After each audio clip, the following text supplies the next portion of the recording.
So let's get right into the word. Turn your Bibles or look at your notes. Let's go to Genesis chapter 3, verse 8. I played high school football, ran a 4.4, 340. Knew I was going to the league like every young black boy does, and fractured my vertebra my sophomore year in high school, and that was it. And so it was funny, you have the dream, one day I'm gonna play in the NFL, and then all of a sudden the reality of having an injury kind of dashes those dreams. And I never thought that I'd ever be involved with football again. Then I went on to be a national sales manager for FUBU in Manhattan, in New York. I did executive sales promotion for Damon John and FUBU back when Damon had hair. Ted Winsley had made his way to a position that most Americans only dream of, climbing the corporate ladder at a thriving company. A lifelong Christian, Ted had his own thoughts on what God's plans were for his success. But as it often happens, God had other plans, as Pastor Lamont McLean asked him to join his staff. I really thought that God brought me or gave me that six-figure job, because I knew one day I'd be in full-time ministry, that he gave me that six-figure job so that I could, make all this money, have a nice house, take care of my wife, and then you go into full-time ministry where they don't give you any money and it's okay. I didn't realize that God gave me the job so I could give it up. Pastor McLean would be asked to start a Bible study for the Philadelphia Eagles, and he asked Ted to serve as his assistant. But after a year, it became clear that Ted was the better fit for the job.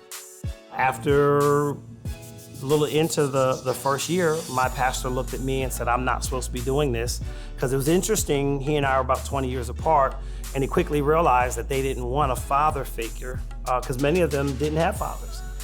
He realized that they wanted a brother. So what do you give a bunch of men who have it all? Now a pastor, Ted's experience caring for his congregation, along with his success in the business world, has prepared him to see what the athletes in his care most need.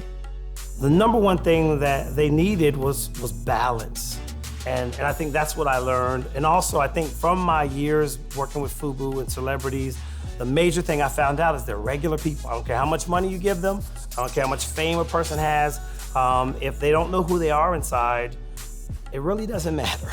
And so I think that really kind of set the stage for me being able to embrace them as young men who actually needed something that I actually already had. And I had a relationship with God.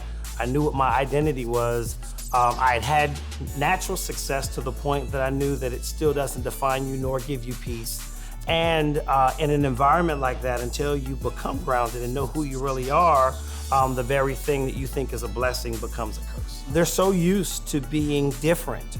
And when they come into the NFL environment, everybody's a world-class athlete. Everybody was the best in their city. Everybody's all county. Everybody can run, jump, and fast. And I think this is the whole part of really what I preach to the players, is that football is a platform. It's not your purpose. And of course, the NFL is a business, and the success of any franchise is predicated on the team's success on the field. But from Ted's perspective, it is about much more than what's on the scoreboard at the end of the game. Sometimes winning is a distraction if you don't have a foundation. So if the players don't have the foundation as to why I'm here, then winning becomes a distraction and they believe winning is the why.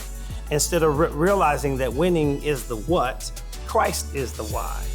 Michael, have you received Jesus Christ as your personal Lord and Savior? And we baptize you in the name of the Father, the Son, and the Holy Spirit.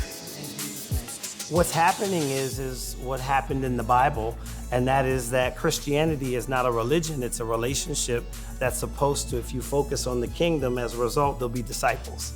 So I think that's what's happening on the Philadelphia Eagles is the nature and the culture of God was implanted years ago, and now it's spreading.